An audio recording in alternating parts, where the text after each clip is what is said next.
So this began about I'd say about 6 months ago, the idea of creating this farm. We're trying to build different flavor profiles within the pork, and so these are all Berkshire pigs. They're fed a diet that consists mainly of spent barley that we received from a good friend of ours at Heinerbrow in Covington. We have a little brewing program for our one of our other restaurants, Luke, and so all the spent barley that has been used for the brewing is then brought here and fed to the pigs. That and a mixture of Louisiana rice bran and barley that is grown and milled by my cousin. Hey, Bacon! Hey guys, look, you're gonna be on TV. Come on, step on up. Come on. Let's go, prosciutto.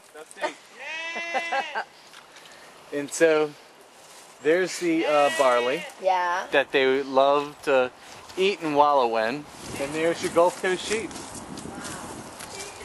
These sheep are raised in conjunction with a friend of mine at Red Bluff Farms. And so Red Bluff and Folsom is a small family farm that makes it its business educating children on the importance of the small family farms and how farms touch our lives every day.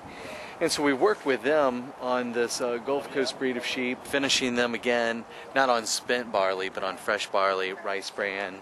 We had a small herd of goats, local goats. We still have one little Capri named Taco, named by my son Jack.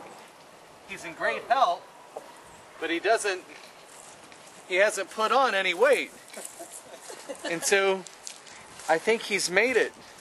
He's survived. I think this is the mascot. His brothers and sisters were specials. So this is Drew Meir. Drew's a good friend of mine.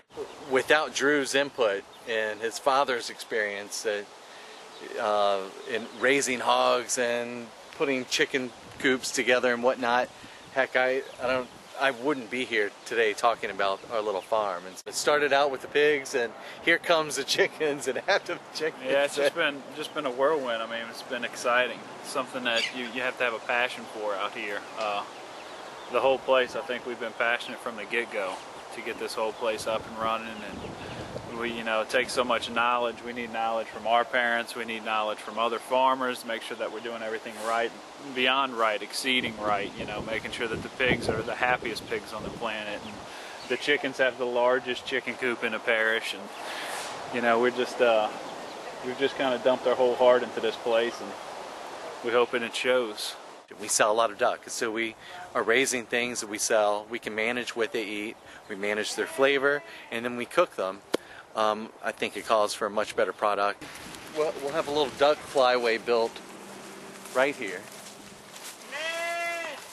It's also interesting talking to Poppy Tooker and really figuring out what breeds do we really need to work on, because they are great and they are sustainable and they have been here for years, and we don't want to lose some of these old heritage breeds. We're not trucking things in from across the country. We're trying to procure and produce our own high quality meats here in the New Orleans area. We'll steam crawfish off and peel them for all of we don't buy pre-packaged crawfish tail meat. Instead, we peel all of our crawfish using the tail meat. And then Steve's idea, these are full of all sorts of beta-carotenes. Let's grind up the shells in powdered form. Every night we come out and sprinkle them on the grounds. We open the door in the morning and they just come flying out looking for their little treat. It's a mix of crawfish and a lot of carrot peelings and things like that. They're going to give them that bright orange yolk. Well, we give them crushed oyster shells, and I mean, this is Louisiana. We get them locally. We just crush them with a sledgehammer, and they eat these oyster shells. That helps with their calcium in their diet, which helps them produce eggs. You want to tell the secret recipe that you've given Cousin Chris? I don't know if I can give them that one. Part milk, part barley.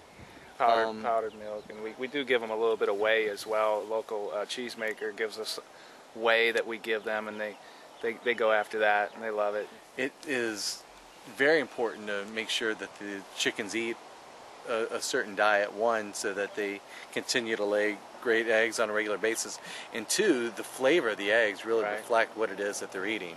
And so I can't even look at a store-bought egg anymore.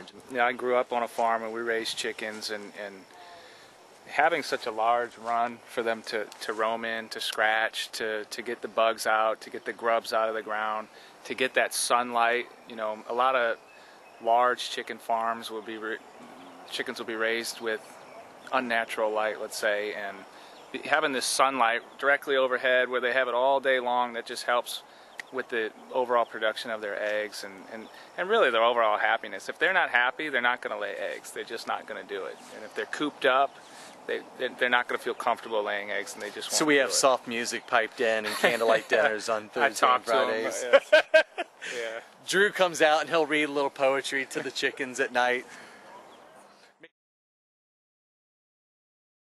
We're cultivating all of our specialty veg, things that ordinarily people are having shipped from across the country, and so we grow all of our specialty lettuces. We have the red arugula, we have some various types of small Japanese mustards, red romaines, we have Charente melons growing right now. So we just want to do away with, more than anything, ordering out from across the country to have specialty vegetables flown in. That is not sustainable, and that's not what we're about. It's been fun, and I think it's an inspiration to the cooks too, to come out here, and it's a requirement of everybody here. We all take ownership of it. We all clean the hogs once a week, and we've got to rake the hog pen once a week, and we're feeding the hogs every single day, and we're taking care of the sheep, and the chickens require constant attention. I'm used to when we see food in, just comes kind of cryo-vac, more already processed. And here what we do is, when I first came out here, I actually had to go chase the goats in the pen outside and put them in a cage, bring them to the butcher shop. And so it builds an awareness of where our food comes from, and the respect that we have for the food.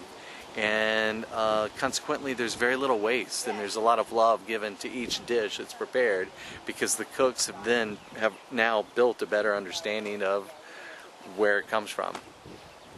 It's rewarding to everybody, from the cooks here at August, at the steakhouse, to the customer, the diner that walks in. Our guest walks in, they feel the passion, they see the love that goes into the details of what we do.